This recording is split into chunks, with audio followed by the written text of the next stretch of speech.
할렐루야. 주님을 찬양합니다. 오늘 신 하나님의 말씀 사무엘상 22장 16절로 23절 말씀입니다. 집단 학살된 제사장의 성읍이라는 제목으로 함께 말씀을 나누겠습니다. 성경에 많은 이제 실제적인 사건들 또 이야기들이 등장을 하고 있지만 오늘 이 본문처럼 정말 비극적인 그런 장면이 또 있을까 싶은 그 정도로 너무나 참 처참한 광경을 우리가 이제 보게 됩니다. 그것은 바로 사울 왕의 한 사람의 잘못된 판단으로 무고한 제사장들이 희생되는 사건이 일어나게 되었습니다. 왕이 이르되 아히멜렉아, 이 아히멜렉은 그 당시 제사장이었습니다. 내가 반드시 죽을 것이요 너와 내 아비의 집도 온 집도 그러하리라. 사실 지금 이 사울 왕은 다윗을 죽이는데 혈안이 돼 있는데 다윗이 있는 것을 자신에게 얘기하지 않고 또 다윗과 공모하고 협력했다는 이유 때문에 지금 이 제사장과 그 제사장들을 모두 다 학살하는 그런 명령을 이제 내리게 됩니다. 그래서 17절에 좌우에 있는 호위병에게 이르되 여호와의 제사장들을 죽이라고 명령을 합니다. 그 이유가 다윗과 협력하였고 또 다윗이 도망한 것을 자신에게 얘기하지 않았다는 이유예요. 그러나 왕의 신하들은 여호와의 제사장들을 죽이는데 손을 대지 못합니다. 그들이 명백한 죄를 진 것도 아니고 여호와의 제사장들을 죽이는 것이 이게 일반 사람을 대하는 것이 아니기 때문에 그들이 모두 다 거절을 하고 왕의 명령을 듣지 않습니다. 그랬더니 왕이 18절에 에돔 사람 도액에게 명령합니다. 너는 돌아가서 제사장들을 죽이라. 그 명령에 따라 도액이 제사장들을 쳐서 그날에 세마포 에봇을 입은 자 85명을 죽였다 그랬습니다. 그뿐만 아니라 19절에 제사장의 성읍 놈의 남녀와 아이들과 젖 먹는 자들과 소와 나귀와 양을 칼로 쳤더라. 자,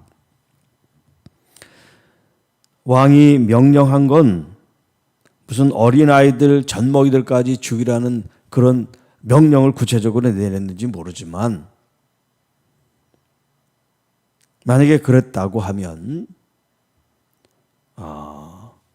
이 제사장 성읍에 있는 모든 사람들이 다 또 사람들뿐만 아니라 이런 가축도 동물들도 함께 모두 정말 그야말로 진멸된 이 성읍 도시가 사라져버린 그런 아주 비극적인 일이 일어난 겁니다.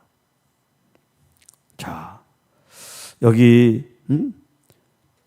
아이들, 젖먹이들, 또 소와 나귀, 양들을 다 죽인 이 사륙한 이 이야기는 마치 하나님께서 사울에게 아말렉을 진멸하라고 명령하셨던 그때 명령과 같이 그가 행하게 된 거예요. 하나님께서는 아말렉을 진멸하라 그랬지 제사장들을 진멸하라고 말씀하지 않았는데도 이 사울은 아주 실을 다 말린다는 그런 표현처럼 생명 있는 모든 것들을 다 도륙을 하게 했습니다. 그러므로 아히돔의 아들 아히멜렉의 아들 중 하나가 피하여 다윗에게로 갔는데 그의 이름이 아비아달입니다. 나중에 이제 다윗이 왕이 됐을 때 이 아비아달이 이제 대제사장이 돼서 하나님을 섬기게 됩니다. 사울이 여호와의 제사장들 죽인 일을 다윗에게 알림해 다윗이 아비아달에게 이르되 그날에 에돔 사람 도액이 거기 있기로 그가 반드시 사울에게 말할 줄 내가 알았노라. 내 아버지 집의 모든 사람 죽은 것이 나의 탓이다. 다윗 자신이 자신의 탓 때문에, 자신 때문에 결국 제사장들이 이렇게 다 죽음을 맞이하게 됐다라고 말합니다. 두려워하지 말고 내게 있으라. 내 생명을 찾는 자가 내 생명도 찾는 자니 내가 나와 함께 있으면 안전하리라 하니라. 자, 여기 노비라고 한 지역, 사실 사무엘 때 하나님을 제사했던 곳은 실로라고 하는 곳이에요. 실로. 그런데 이 실로에서 노비라는 지역으로 이제 옮기게 됐는데, 이 실로가 블레셋에 의해서 파괴돼서 더 이상 그곳에 제사를 드릴 수 없기 때문에 노비라는 곳으로 이제 이주를 하게 됐어요. 이주를 하게 됐는데 오늘 이 본문처럼 사울 왕에 의해서 그야말로 이 노베 모든 사람들과 가축들이 진멸되는 그런 아주 비참한 현실이 발생하고야 말았습니다. 자, 우리가 이 본문을 읽으면서 이런 질문을 할 수가 있어요. 하나님은 왜 이 사울을 그냥 놔뒀을까? 의로운 다윗을 그렇게 죽이려고 하는 이 악한, 하나님 이미 버리신 이 사울을 왜 죽이지 않고, 그 때문에 무고한 수많은 이 하나님의 사람들, 제사장들이, 더군다나 아이나 어린아이가 무슨 잘못이 있어요. 이런 일을 하나님은 왜 방치하시나 하는 질문을 하게 됩니다. 이것이 뭐 그때뿐만 아니라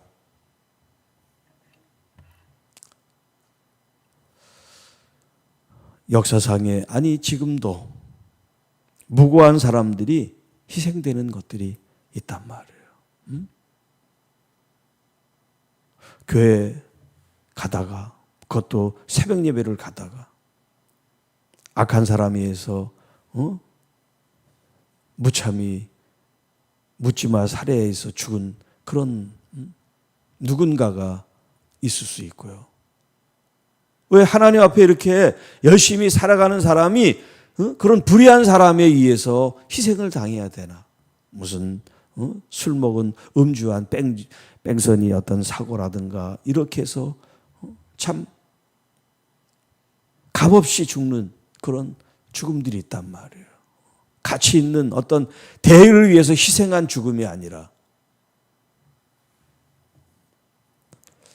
왜 하나님은 지켜주지 않으셨을까 하는 그런 질문을 하게 되죠.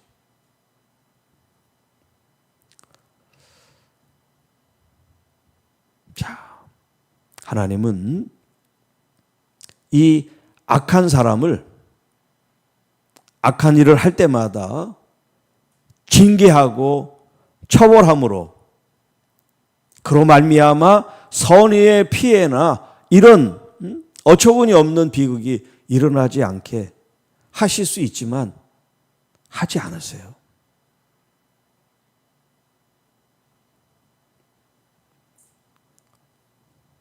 하나님은 우리에게 자유의지를 주셨어요. 그 자유의지를 가지고 지도자는 지도자대로 판단하고 결정할 수 있도록 그렇게 하나님께서 사람에게 맡겨주셨어요. 그렇다고 해서 악한 사람이 끝까지 자기 마음대로 할 수 있는 게 아니에요. 하나님의 계획과 섭리 가운데 그 인생이, 그 삶이 주어진 거죠. 때로는 그 악한 사람도 도구가 돼서 하나님께서 사용하시는데, 마치 아수르나 바벨론이 하나님께서 그를 들어 사용하셨을 때 그들이 의로워서 하나님의 백성들을 징계한 게 아닙니다. 하나님의 백성들을 멸망시킨 게 아니에요. 그것은 하나님께서 이스라엘 사람들의 그 악한 죄악을 심판하는 과정 가운데 그 악한 나라 사람들을 사용하신 거죠. 자, 그러면 지금 이 죽음을 당한 사람들, 때로는 불의한 사람들, 하나님 앞에 죄인들이 심판을 받는데 그건 우리가 이해가 되는데 이렇게 불의하지 않은 사람들이 이렇게 죽음을 당한 건 어떻게 해석을 해야 되나? 악한 사람이 하나님의 심판이 아니잖아, 이건.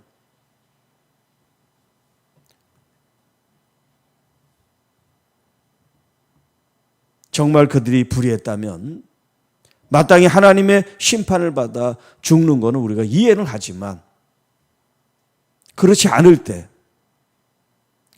때가 문제죠. 자, 그런데 제가 뭐 다 아는 건 아니지만 이렇게 저렇게 생각을 해보는 거죠. 정말 이 땅에 의로운 사람이 있나? 이 땅에 의로운 사람이 누가 있나 하는 거예요.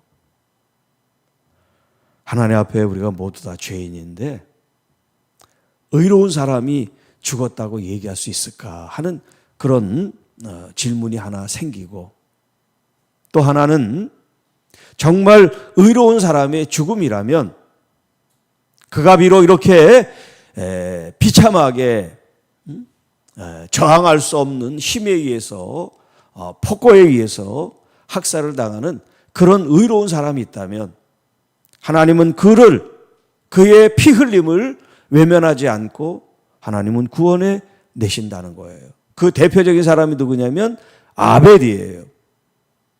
가인에 의해서, 형에 의해서 쳐 죽임을 당한 동생 아벨.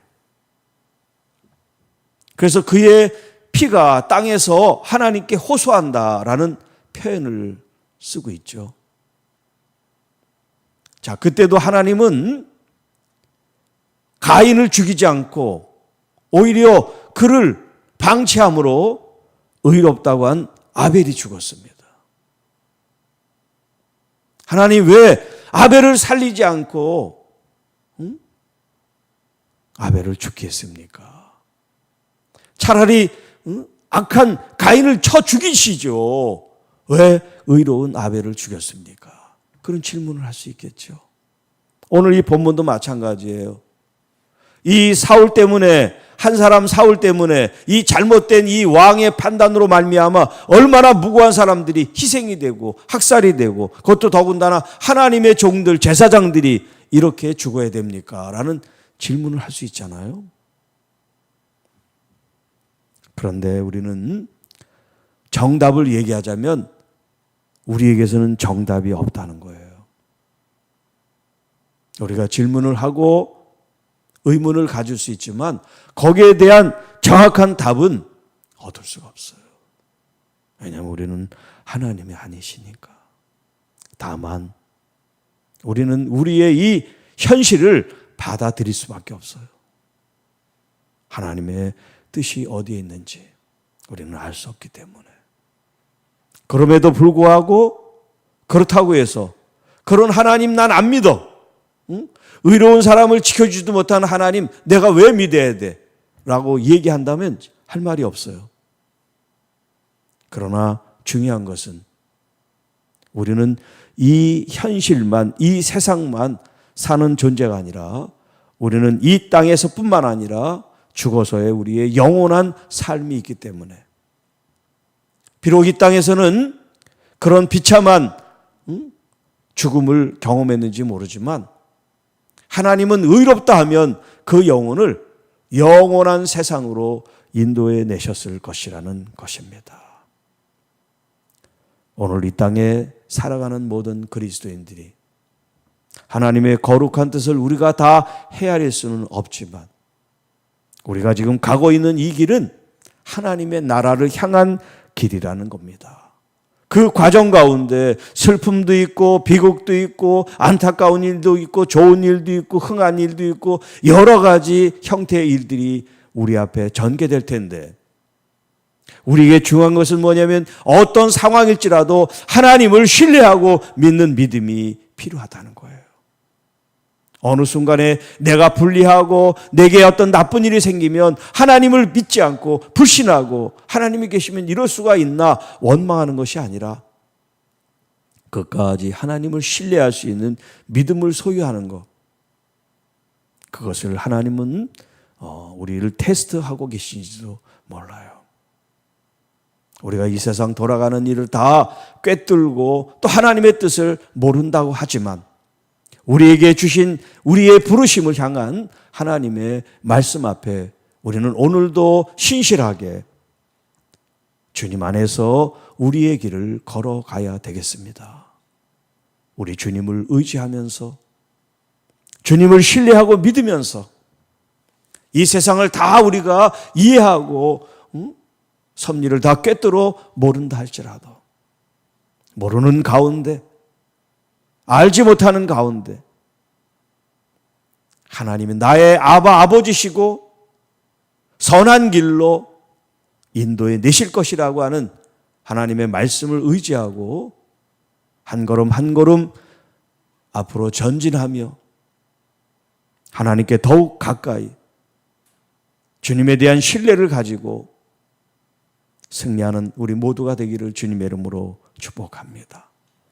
주 하나님 아버지, 우리가 이 세상에 일어나는 일을 다 알지 못하고 이해하지 못한다 할지라도 하나님이 우리 아버지 되심을 우리가 믿고 따르게 하셔서 우리의 현실이 아프고 힘들고 어렵고 또 원치 않는 그런 슬픈 일을 당할지라도 주님을 외면하거나 원망하거나 죄짓지 않고 끝까지 나의 아버지 나의 하나님을 믿고 신뢰하는 믿음의 승리자들이 되게 하옵소서.